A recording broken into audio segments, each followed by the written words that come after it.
Organism 46b. Is that how the story supposedly goes? I mean, that is so problematic to begin with. Yeah, I believe what happened in the story is that there were, just like you said, they dig this big hole through the ice. It's 2-something miles down. They send down a group of divers, and the divers, for some reason, stop responding. And I think there's like 4 or 5 divers, and they're able to pull one back. And the only thing that he can say is that, it's torn them apart or whatever. And I'd have to really dig into the story again, but it's supposed to be a scary story, just like all of the other creepy pastas. People were just seeing how good of a creepy story they could write, and what kind of a monster they could come up with.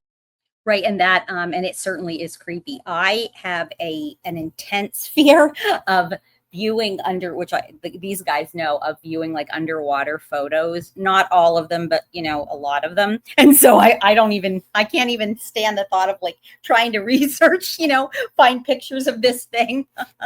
But but I think that in itself is now what.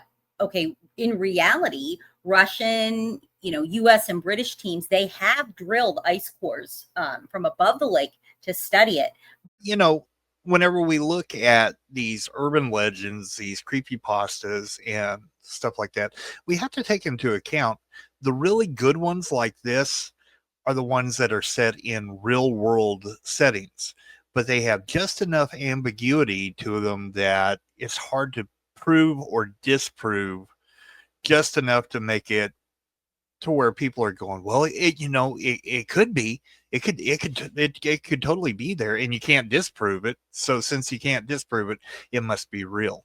But that's the way creepypastas are, the ones that everybody loves. Brian, what do you think, sir?